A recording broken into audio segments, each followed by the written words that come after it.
Good morning, good people of St Andrews and St Cuthman's, and also St James in Ashurst, this Palm Sunday.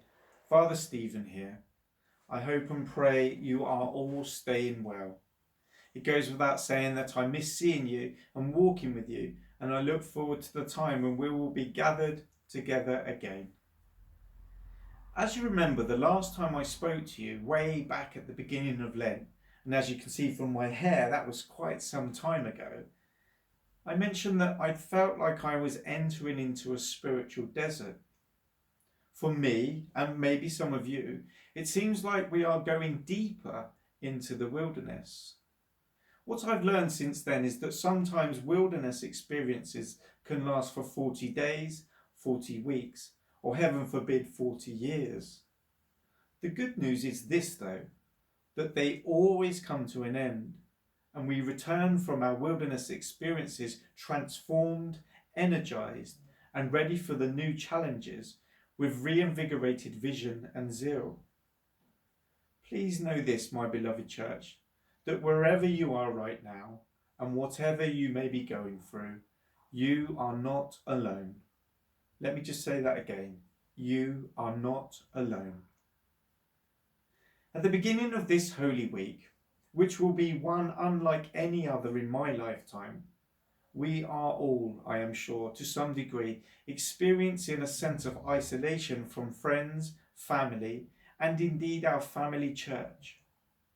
If we can this Easter, let us use these feelings of isolation to connect with anew the Passion narrative, the story of God becoming man, a man called Jesus, who will always be the greatest example of humility and obedience to God for us, the church.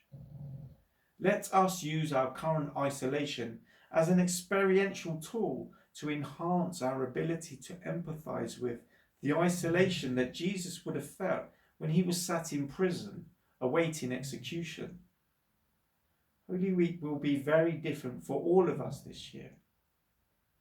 But however we journey with Jesus this Holy Week, we can explore how he must have felt betrayal, a sense of loss, but a sense of purpose. As we begin this week of reflection, we can walk with Jesus to the cross, to the moment when all of humanity would be saved, to the moment when heaven and earth would meet through one man hanging on a cross. What did you give up, or what did you decide to take on as your Lenten discipline this year? And how's that working out for you? How long did your good intentions last? Well, I decided to give up social media and failed miserably due to the current situation. But however your Lenten disciplines went this year, find comfort in today's Gospel reading, that in spite of all their good intentions, the disciples didn't quite live up to Jesus' expectations. As we read in Matthew, when Jesus orders them to watch and pray so that they might not be tempted, he calls out both their desire to obey and their inability to do what he asks in saying, "The spirit is willing, but the flesh is weak." We have a desire to do what is right, but our human nature just lets us down. Paul puts it well when he says, "I do what I do, even though I don't want to do what I do." As Christians, we experience failure. As human beings, we are flawed in our very nature. It is in this state of weakness that we are brought to a place of repentance, the need to say sorry. It is in the act of saying sorry that we are brought to forgiveness, something that we are always promised. Sometimes, no matter how hard we try, we fail to do what Christ asks. In today's Gospel, Jesus asked the disciples quite simply to stay awake with him, yet they fall asleep. When he asked them not to resist evil with violence, what does one of them do when the guards come to arrest Jesus? He cuts off one of their ears. Even as he orders them to watch and pray so that they are not overcome by temptation, he names both their desire to obey and their inability to do what he commands. The spirit is willing, but the flesh is weak. In today's Gospel readings, there are many themes and characters that could be explored. We, however, will focus briefly on two key protagonists, Jesus and Peter. Peter was close to Jesus. He had zeal for the cause, was a man full of passion and fully committed to being a disciple. In essence, he's the kind of man I would like in my corner. But just after the Last Supper at the Mount of Olives, Jesus challenges the disciples by saying to them that they will all become deserters. Peter responded, again, the spirit is willing, but the flesh is weak.